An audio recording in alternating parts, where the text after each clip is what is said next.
Bom, gente, agora a segunda parte de palestras de hoje. Então, agora eu vou chamar aqui ao palco o professor Adaildo Alves da Silva, que ele é da UNEMAT de Barra do Bugres, com a palestra Educação Escolar Indígena da Aldeia à Universidade. Uma salva de palmas.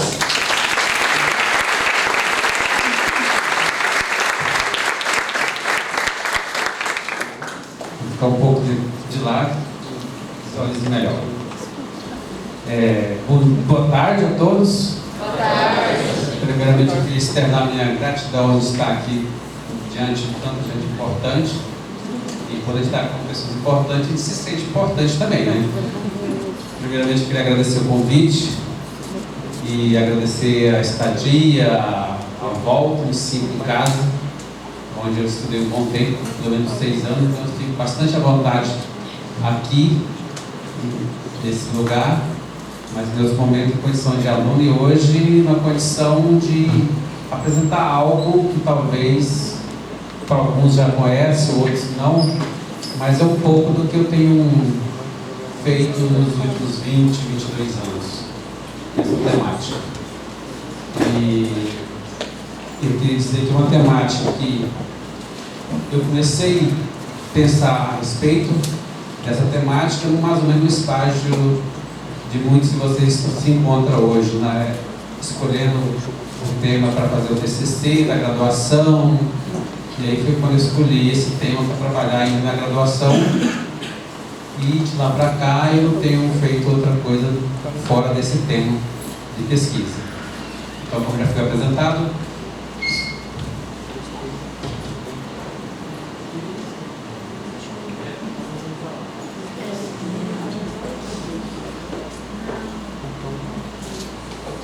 sou Adaildo, né? Sou da UNEMAT de Barra do Bugres. É um prazer também reencontrar os colegas, professores da Unesp. E eu sou do campus de Barra do Bugres, a UNEMAT no Mato Grosso é semelhante à Unesp, que é multicampo. Então eu estou em Barra do Bugres e tenho feito um trabalho nessa área e atualmente eu termino de entregar uma diretoria de uma faculdade indígena para assumir outros cargos na universidade, mas dentro dessa temática. E quando eu recebi o convite, que para mim foi um desafio muito grande para vir falar para vocês, e logo a primeira pergunta que eu fiz, do que vocês gostariam de ouvir? E sem muita demora, já recebi no zap, assim, olha, gostaria de falar, que você falasse um pouco dessa questão da educação escolar indígena. Eu achei bastante interessante porque é um tema que não é muito discutido nas graduações no Brasil e achei muito interessante o interesse de a gente estar discutindo um pouco essa tarde sobre essa temática. E o tema bastante amplo, eu quando fui pensar, eu tentei fazer recorte do que eu vou conversar essa tarde, e eu coloquei um tema bastante amplo para dar possibilidade de a gente conversar além desse tema. E esse tema, Educação Escolar Indígena da Aldeia à Universidade, de certa forma eu vou fazer um histórico também desse processo, para a gente compreender um pouco como que está hoje. E coincidentemente, esse processo ele diz respeito a uma experiência da Universidade do Estado de Mato Grosso, da qual eu pertenço, que foi a primeira universidade da América Latina a abrir um curso nível superior para povos indígenas. Consequentemente, eu vou falar da minha história também, que há 20 anos eu estou trabalhando nessa temática, e na universidade eu estou com 17 e é nessa temática. E eu gostaria até de deixar aberto para interromper, perguntar, curiosidade. Não sei se eu vou ter resposta, mas as perguntas podem ser feitas em qualquer momento, alguma curiosidade, alguma coisa para eu falar, correção. Então, a nossa conversa é bastante aberta, para não ficar esse monólogo, vocês na expectativa e só eu falando. Então, eu vou colocar algumas coisas para instigar a conversa. Na medida do possível, eu vou falar, responder, eu também vou perguntar sobre isso. Mas uma coisa que a premissa básica nós temos que partir da negação da extinção dos povos indígenas que começa no século XV. Então isso, quando nós falamos da educação escolar indígena, esse processo de educação escolar indígena foi gestado em cima do desenvolvimento da integracionista promovido pelo Estado. Então, isso nós vamos começar a pensar nesse processo, como se deu a negação e a extinção dos povos indígenas no Brasil, não só no Brasil. E esse processo durou em torno de 4 séculos, praticamente, de extinção. E nesse mesmo processo, o Estado resolveu formular políticas para repensar esse processo de mais de 4 séculos. Essa tabela, ela é ilustrativa, mas para fortalecer um pouco do que eu estou dizendo. Para não pensar assim, é coisa do Adailton. A professora Marta Azevedo, da Unicamp, fez um trabalho em 2013 e achei bastante didático para a gente entender. Olha, lá em 1500 nós tínhamos um total de 3 milhões de indígenas. E nós tínhamos 2 milhões no litoral e 1 milhão no interior do país. Então, quando chega, o Brasil entre aspas, descoberto, o litoral é onde tinha mais povos indígenas, por exemplo, São Paulo. E se você olhar no terceiro, eu coloquei uma seta para nos localizar, há um decréscimo muito grande. Olha, de 1500 até 1957, de 3 milhões cai para 70 mil pessoas. Isso é um decréscimo assim, muito drástico. E ali, vamos olhar onde foi mais extinto pessoas. No litoral, dos 2 milhões, restaram 5 mil pessoas.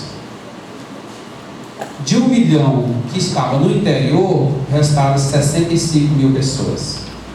Então esse é um quadro bastante ilustrativo para a gente perceber daquilo que eu afirmei, da negação da extinção dos povos indígenas no Brasil. Isso eu estou falando já em 57. E ali, agora, no censo de 2010, já estava, e o próximo sairá ano que vem, de 70 mil, se você não fosse fazer um gráfico, subiu para 817 mil pessoas. Na década de 50, Darcy Ribeiro chegou a afirmar nas suas publicações, baseado nesse decréscimo populacional, que seria um povo extinto. Isso a gente pode pesquisar, Darcy Ribeiro escreveu isso lá atrás, nesse auge, em 57, devido a esse gráfico desse decréscimo. Felizmente, Darcy Ribeiro não acertou a estatística, porque a gente começa a perceber de 57 até 2010, 70 mil, foi aumentando até 2010, chega a mais de 817 mil. Hoje, 2019, está chegando em torno de 1 milhão. Ainda está longe. De 3 milhões para 1 milhão hoje. Há um decréscimo nessa história de 2 milhões de pessoas que foram extintas. A gente pensa assim, a guerra matou tanta pessoa no Brasil, outras guerras, mas como é dispersa, a gente não percebe esses números. Esses não parecem cair num olhar muito comum nosso. Não perceber o que aconteceu na história do Brasil. Nós temos como olhar para isso diferente? Infelizmente, os nossos livros didáticos, essa história não é apresentada dessa forma. Então, a questão da temática indígena no livro didático, que é o primeiro contato que nós temos na escola, é uma história contada pela colônia portuguesa. Então, nesse sentido que a gente começa a perceber que uma história contada que não diz a respeito da verdade do que aconteceu. Esse quadro, eu queria apresentar ele para a gente começar a pensar como se deu então a educação escolar indígena no país. Esse é um tema bastante recorrente nas discussões, é o processo da escola nas aldeias. Então esse quadro é para não só ilustrativo, mas justificar essa predominância da história. Nesses 4 séculos que eu referi anteriormente, a gente vai entender, vamos caracterizar 4 grandes fases desse processo histórico da educação escolar indígena no Brasil. A primeira, que é a fase lá no Brasil Colônia, que durou em torno de 3 séculos. A segunda fase, eu estou caracterizando que seria a fase da integração dos índios na comunhão nacional. O índio tinha que ser humano, ele tinha que ser inserido na comunhão nacional. Isso é o que caracterizava a segunda fase.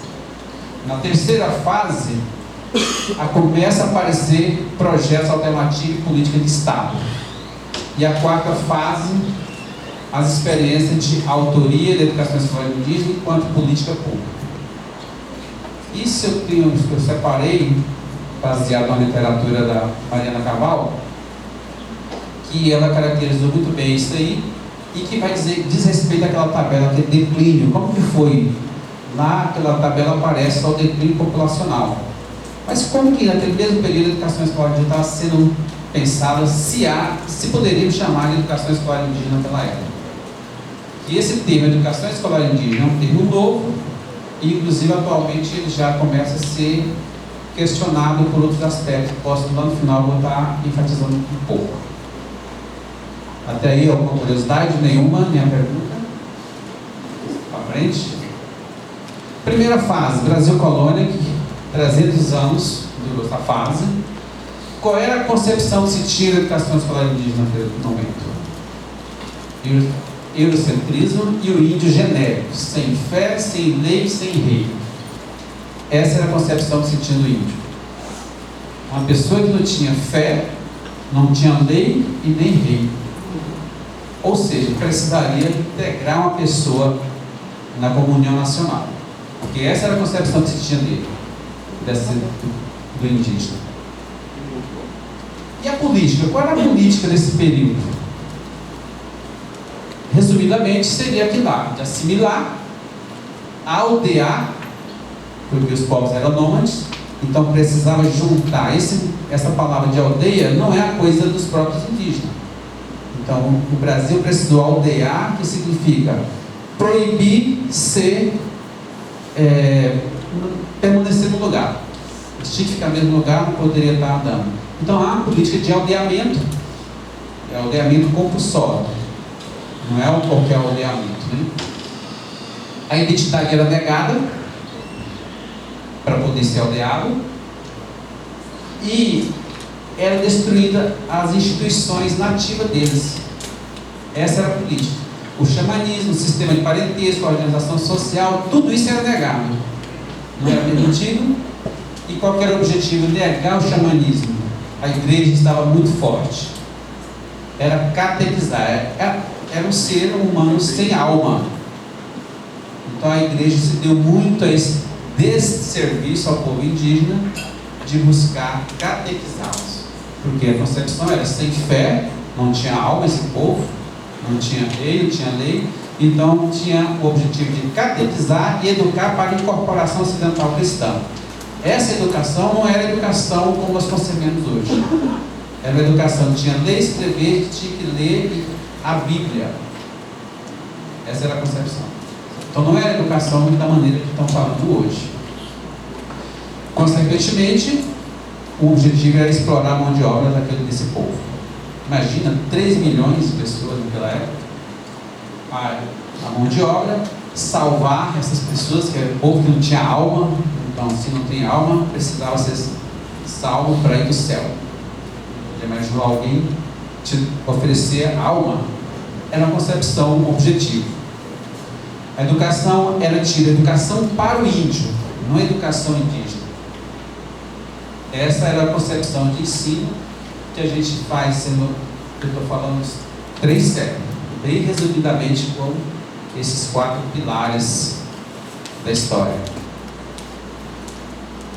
Dúvida, pergunta?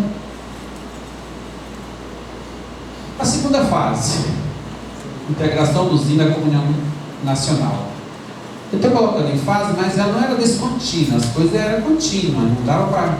A gente faz as categorias aqui, mas não é bem assim, categorizado, era isso que passou a ser aquilo.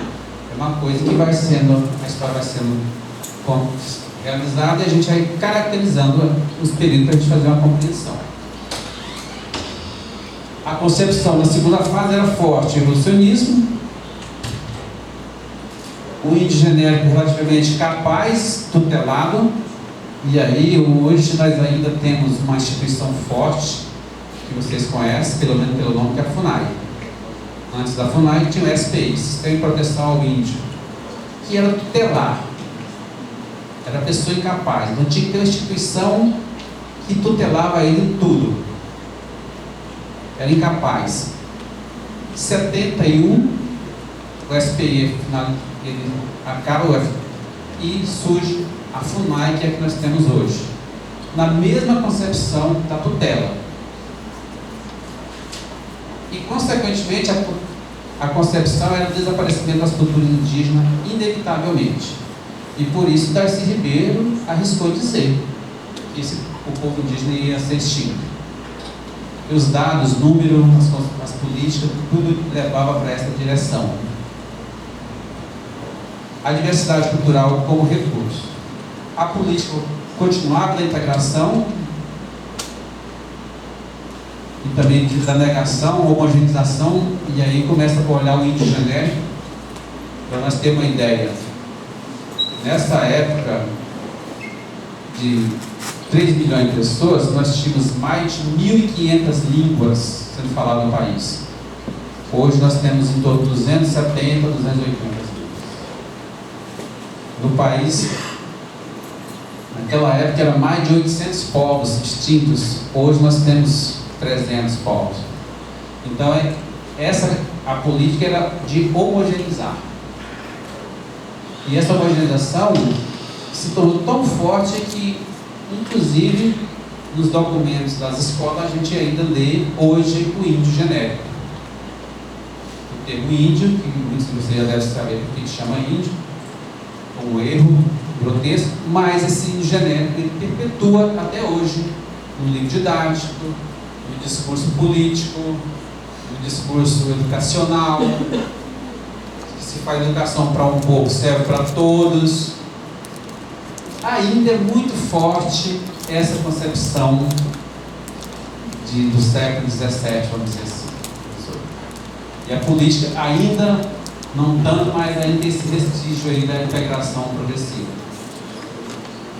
Aqui o índio continua o objetivo de integrar o índio, né, na comunidade nacional, educar para o trabalho agrícola, porque tanta gente que tinha experiência com a terra, então era muito provável que seria um bom produtor para servir a comunhão nacional. Errou muito o Estado nesse sentido. Os presídios indígenas não funcionaram com essa concepção, porque muitos presídios foram, vamos dizer assim, foram quebrados porque eles rebelaram. Quem é da região do sul aqui vai ter ouvido falar nos 7 povos das missões. Lá eu posso dizer, é o termo que eu uso, que eu não acho um grande presídio. Mato Grosso, que é da região centro-oeste, teve outro grande presídio.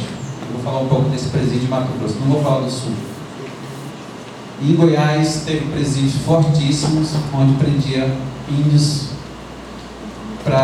com essa concepção do trabalho agrícola. E por trás disso estava uma boa intenção, a sobrevivência. Tinha que esse povo juntar num lugar, fazer produzir para eles sobreviver. Essa política foi tão forte que nós temos hoje na história do país um personagem que a gente conhece dos livros didáticos, ou Marechal Rondon. Por exemplo, na região centro-oeste, norte, era necessário passar as linhas telegráficas. Então, esse sertanista, Marechal Rondon, ele foi encarregado pelo governo brasileiro de limpar aquela região. O que é limpar? Tirar os índios, ter que passar o progresso, as linhas telegráficas. E aí ia fazendo os presídios. A cidade que eu moro tem uma aldeia Urutina. E é um grande feito do Rondon. Ele pega 9 etnias, nenhuma se comunicava, e colocou tudo dentro da mesma aldeia. E o nome da aldeia chamava Posto Indígena Fraterno.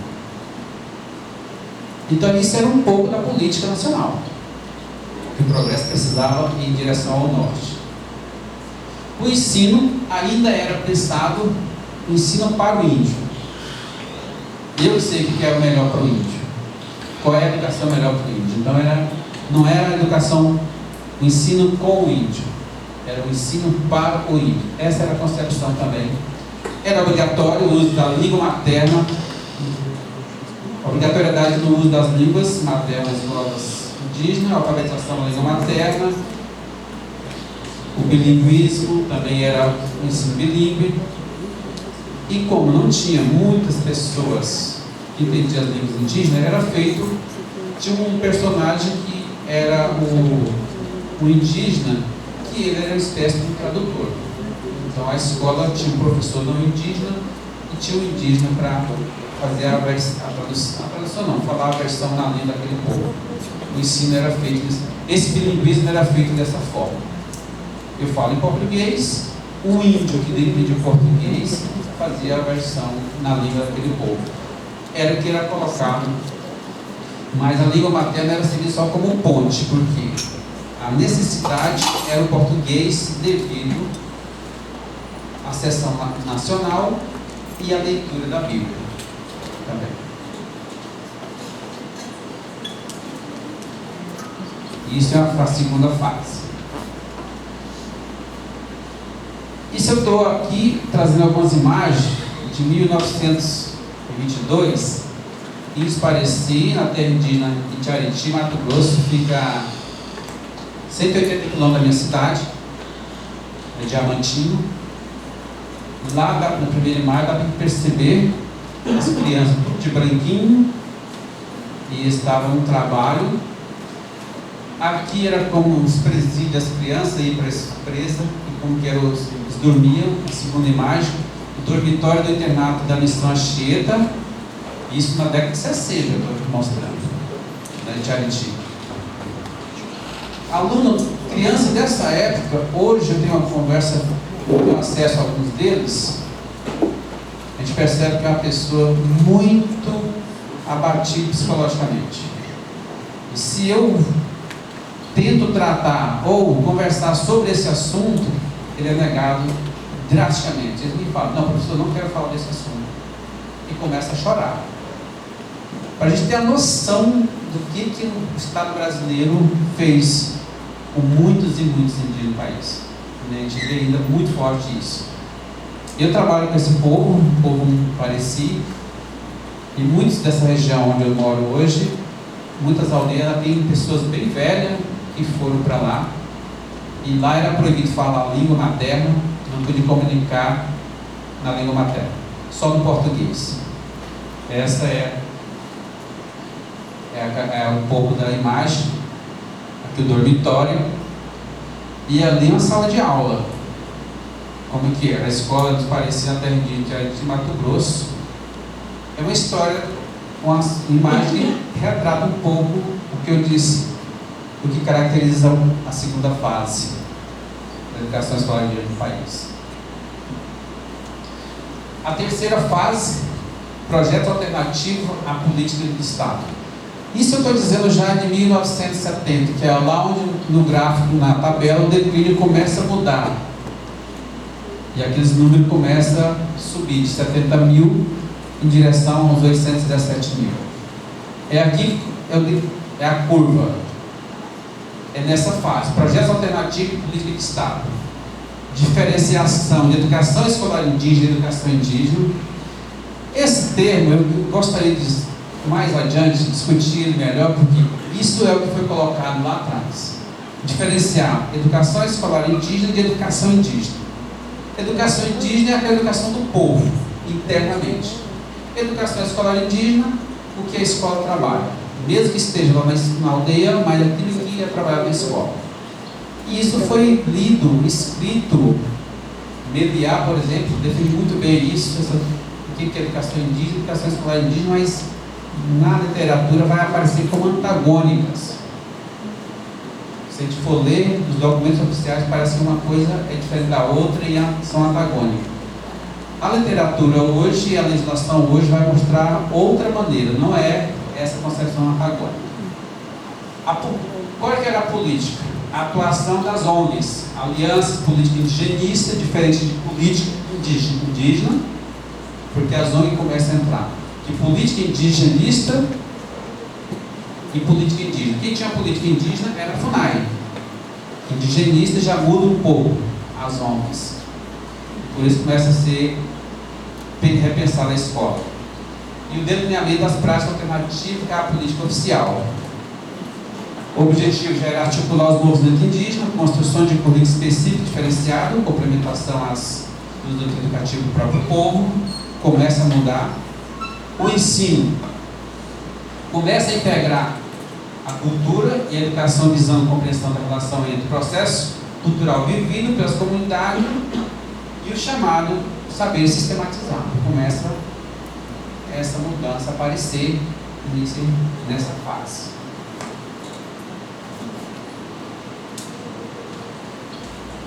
A quarta fase já começa a aparecer o que nós estamos chamando de experiências de autoria da educação enquanto política pública.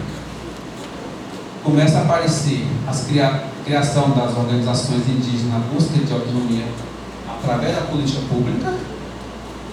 A política já tinha outra concepção, já tinha uma movimentação, articulação, buscando defender educação, território, diversidade linguística, a própria cultura, assistência médica, demarcações das terras mais incisivamente. A política já era um pouco diferenciada a favor do movimento. Consequentemente, esse gráfico lá na tabela já era quando ele estava mudando, né? Começava a pensar também a especificidade da educação escolar indígena. Não poderia ser um ensino só pela instrução. Já começava a considerar que cada povo tinha a sua própria educação. Começava a pensar como que a educação própria vai dialogar com essa educação vindo pelo sistema. Esse diálogo começa a aparecer. Consequentemente, o objetivo era único: criar uma nova política. Porque até então o que estava sendo oferecido não servia e não atendia. Ainda hoje não atende completamente, mas isso começa a mudar nessa fase. Esse termo começa a aparecer, a educação intercultural específica e diferenciada como modalidade de ensino, que a educação indígena por muito tempo foi tida como educação rural. Não está na cidade, está no campo de educação rural. Só em 1999 que é criada uma categoria chamada Educação Escolar Indígena. Toda a comunidade, a partir dali, tem o direito de criar a sua escola dentro de uma concepção diferenciada. E isso anteriormente, as escolas da aldeia era contabilizado os números para uma escola da cidade, como anexo, e o dinheiro era investido mais na cidade que estava recebendo os documentos. Com essa categoria, escola, educação escolar de 99 muda, e isso é um marco grande.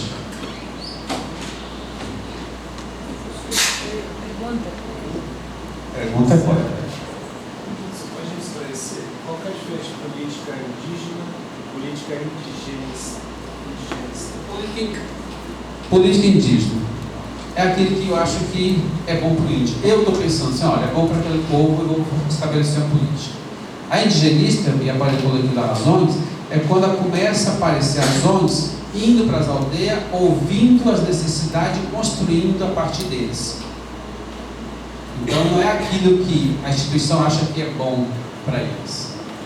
Essa é as duas contramãos, né? A indigenista e a indígena. Nessa fase tem um marco muito importante. É aqui que aparece, isso é um marco grande, a Constituição de 88. Nessa fase. Muda muita coisa, é um marco importante da educação escolar indígena, a Constituição. Especificamente, o artigo 210 e o 231. Parece pouco, mas é a conquista de muita luta esses dois artigos. Não é o artigo todo, tem alguns parágrafos Mas é lá que vai garantir que a educação escolar indígena tem direito de desenvolver metodologias específicas, concepções, ideologia do seu próprio povo. Que tem direito da criança estudar até o 3º ano na língua materna. Qualquer escola indígena tem esse direito. A questão do português sendo implementado lá atrás, hoje não se faz mais isso por causa da Constituição. Então a escola tem autonomia do 1º ano até o 3º, necessariamente é na língua materna daquele povo. Porque a criança ela foi alfabetizada uma única vez na vida, né? Sendo alfabetizada na língua materna, isso já é um grande ganho. Então a Constituição, ela é um marco importante. Mas não é só a Constituição. Outro documento, a LDB. A LDB vai abrir esses 2 capítulos da Constituição. E vai abrir no artigo 78 e 79 da LDB. Lá vai detalhar melhor como que a educação indígena aparece. Mas não foi alguma... Eu estou falando desse artigo, parece que foi uma coisa dada, ganhada. Não. Muita luta, muitas vidas foram nessa história para garantir aqueles 2 artigos. Infelizmente hoje me parece que estão sendo abalados por uma política anti-indigenista que se estabelece no país. Mas isso é uma luta muito grande para aqueles 2 artigos estarem na Constituição. Quem é mais, não é tão jovem, mas vai lembrar de um deputado federal, o único do país, Chavante, Mato Grosso, Mário Juruna. Quem alguém já ouviu falar? Quem é da minha idade mais ou menos, um pouco mais jovem que eu, era ouvir. Mário Juruna foi o primeiro deputado federal e o único até hoje que ele recebeu uma propina, na época não sei quanto, mas é algo de duas malinhas assim de dinheiro. Ele recebeu e o público foi lá e devolveu. Isso está na história. Mário Juruna não ganhou na segunda, porque ele devolveu o dinheiro da corrupção. E esse artigo, não só dele, mas vários líderes indígenas estavam nas diretas já naquela época para garantir esses artigos. Mário Juruna, Raoni, que talvez não está em voga, e talvez agora, dia 12, eu me encontro com ele para a gente fazer um documento. A universidade me incumbiu de ir até a aldeia conversar com ele, e ele também estava nesse momento. Então, eu quero dizer assim, que a Constituição não foi presente dos não índios para o índio. É uma conquista que tem que ser vigiada constantemente. Aí eu falo da LDB, a resolução 03, que eu estou me referindo é a 03 de 99, que garante a educação escolar indígena como categoria. Dessas experiências, eu coloquei exitosas, começa a aparecer no país algumas experiências pensadas nessa perspectiva do indígena para o indígena, não a educação do não indígena para o indígena. Escola da Floresta, no Acre, a professora Anieta é uma pessoa que tem feito uma discussão grande no Acre. Escola da Floresta é uma referência. Escola Tapirapé, Mato Grosso, essa escola começou a discutir em 70. É uma escola que lutou muito para que a escola seja uma instituição a favor da política interna daquele povo. Eles não aceitaram essa escola oferecida do jeito que ela vai, com currículo definido, política definida. Não, eles brigaram durante todo esse tempo para que essa escola esteja a favor das políticas deles. Talvez agora em novembro a gente vai publicar um livro sobre a história dessa escola, Escola Tapirapé. Não é um projeto meu, mas quem conta essa história são os próprios professores. 52 professores do curso de formação que eu trabalho com eles, eles fizeram essa linha do tempo, desde o contato até hoje, como que essa escola foi. Escola Iquipeng, do povo Iquipeng, no Xingu, outra escola que também já faz parte dessa discussão das experiências exitosas com a legislação da educação escolar indígena, já a favor dos povos indígenas. A escola Mutina, essa que eu terminei de me referir, essa escola, quando eu chego em Barra do Bugres, eles tinham vergonha de estudar na aldeia, as crianças. Todos os pais pegavam seus filhos e levavam para a cidade. Eles tinham vergonha de falar que era índio. Você tem noção, o processo como foi feito. Hoje essa escola, todos os alunos estão na aldeia, todos os professores são formados no superior, não tem nenhum não indígena. Quando eu chego em Barra do Bugre, há 20 anos atrás, todos os professores eram não indígenas, essa escola não tinha. Hoje 100% são indígenas, e hoje, em mês de maio, eu participei de uma banca da primeira doutora indígena dessa escola na UNB. Ela é a primeira mulher indígena na antropologia da UNB. É resultado desse processo que eu estou tentando fazer essa viagem com vocês. Mas é uma história que eu estou colocando marcas, mas não é tão simples assim. O magistério, o curso de magistério chama Tupum. Tupum é uma árvore do Mato Grosso, que é um coco, e esse projeto ele foi o primeiro curso pensado para os povos indígenas, a nível de magistério, o Tupum. E consequentemente ele vai trazer frutos que eu vou falar um pouco do terceiro grau. Curso de magistério Pedra Brilhante também no Mato Grosso. Escola Pamalo, eu estou colocando algumas que eu tenho feito trabalho, tem várias, mas eu coloquei das que eu conheço para não correr o risco de errar aqui para vocês, e vocês conhecerem, senão você está falando não é verdade. Então a gente coloca as que a gente conhece. A Escola Pamalo no Amazonas, quem quiser conhecer um pouquinho, digita no Google aí, Escola Pamalo. A escola em São Gabriel da Cachoeira, a gente anda 13 horas de barco, subindo 10 minutos da Colômbia. Lá na cabeça do cachorro, pessoal, bem em cima. É uma escola que ganhou o prêmio nacional de melhor proposta didática pedagógica pelo MEC. Uma escola que só vai de barco, não vai por terra. É uma escola que, se a gente tivesse a oportunidade de conectar com eles, conversar um pouco, eles estão conectados ao mundo todo. Uma escola indígena tem um currículo pensado nas demandas deles, mas que desenvolve a educação que atende o currículo nacional. E o MEC certificou eles ano passado. Essa escola multidão também já ganhou esse prêmio, uma melhor ensino médio do país, em perspectiva didática pedagógica. Essa escola Pamalo, nós tivemos a oportunidade quando eu fiz uma disciplina de doutorado com a Miriam.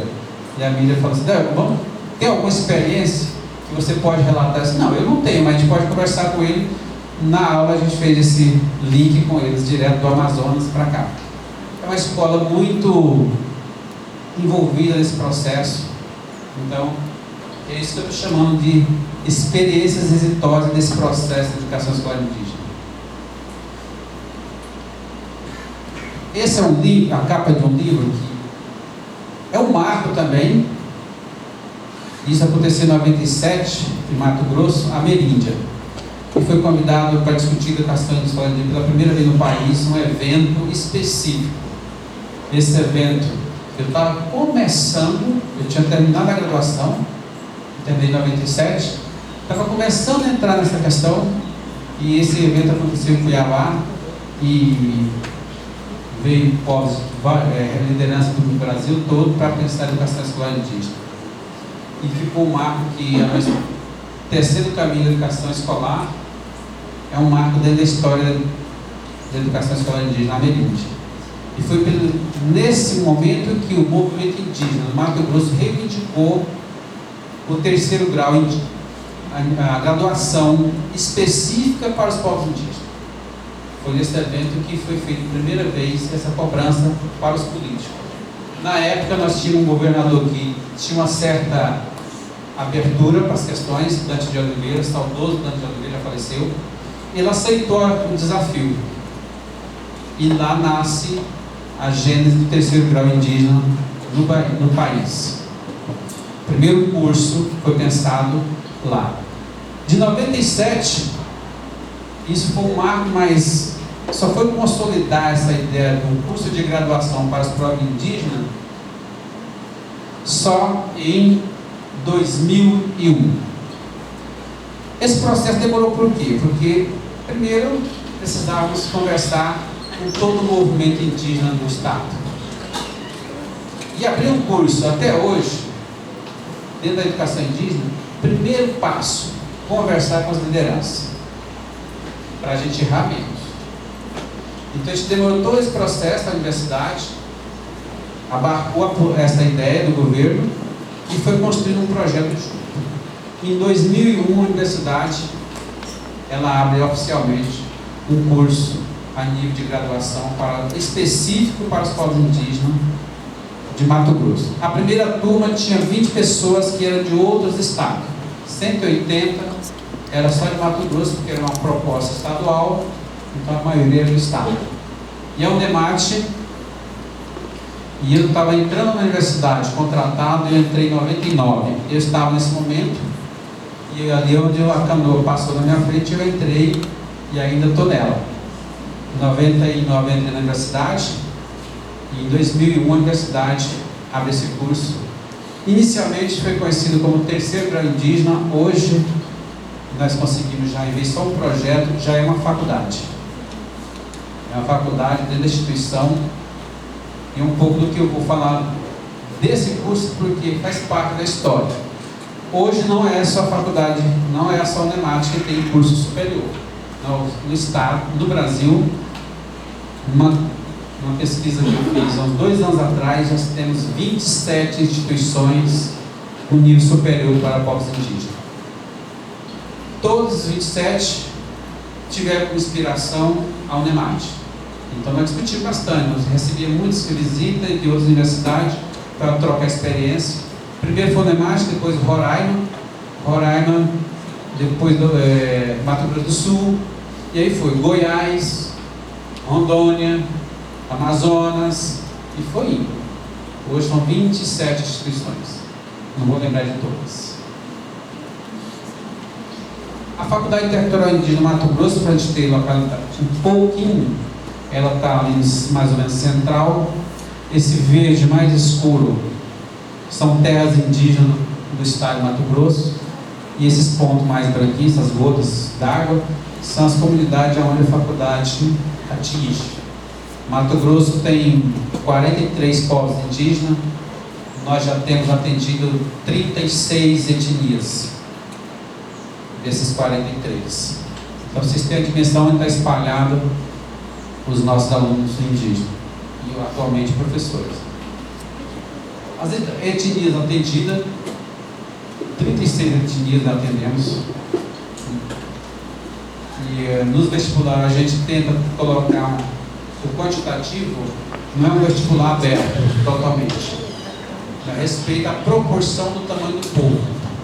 E se a gente deixar aberto, passar aquele que tirou a nota maior, a gente corre o risco de ter todo mundo de uma mesma etnia. Então isso é uma reivindicação do movimento, não atender todos os povos. Então é proporcional. A gente abre vaga tanto para Pirapé, proporcional ao tamanho do povo. Tanto para Carajá, Xavante, Boró, Chiquitã, Bacairi, Aurá, Iquipém, proporcionalmente ao tamanho do povo, para a gente atingir todos os povos. Porque a meta de cada povo é ter uma escola dentro da aldeia com um professor formado. Se a gente não cuidar disso, quando eles vão ter o professor formado? Vai ser pela sorte, no dia que alguém passar. Então por isso essa estratificação. Isso é coisa que a universidade inventou? Não. Isso foi a determinação do movimento indígena, de como proceder. A gente podia fazer igual a gente faz com outros cursos. Quem passar tirou nota melhor, passou, não quero saber de qual etnia. A universidade vai ouvir o povo indígena e essas coisas saem do movimento indígena. Daí, uma pergunta. O vestibular indígena, ele é realizado em uma única língua ou se há um grupo de línguas especializadas? E em relação ao curso, ele é só em português ou como se faz para trabalhar com essas línguas? Boa pergunta. O primeiro vestibular, Rosa, nós não tínhamos pensado no que você perguntou agora. Não falamos nada no edital. E eu, coordenador de um polo Xavante, a candidata assim, vou responder na minha língua. Aí me deu aquele tonho. Peguei o edital disfarçado, deixa eu ler o edital, como está. Nada previsto. O que eu fiz? Fui franco, disse, olha, você pode fazer. A universidade vai ter problema de corrigir sua prova. É o direito seu. Esse episódio aconteceu comigo, a gente levou para a comissão e nos próximos vestibular nós determinamos por facilitar a vida da universidade, determinando isso em português. Por quê? 36 etnias, a gente achar profissional que domina a língua de 36 povos, nós tínhamos no mínimo 36 especialistas. Eu falei que há uns 20 anos trabalhando com eles. Pergunta assim para ele: você domina a língua? Capirapé, se me xingar, você está me xingando. Chavante também. Carajá, você está me xingando. Eu vou saber se está me xingando, se está bravo comigo, mas não domino. Então isso aí, a universidade já coloca, então, tem que ser na língua portuguesa para a gente facilitar. As aulas tem total abertura. O professor trabalha em português, mas os alunos, na hora de se expressarem, eles têm total liberdade na língua dele. E aí nós se viramos didaticamente, o outro ajuda, mas não tem nada estabelecido. Você tem que falar em português. A universidade até trabalha incentivando que eles fortaleçam a língua dentro do curso. Mas é um obstáculo, nós não dominamos.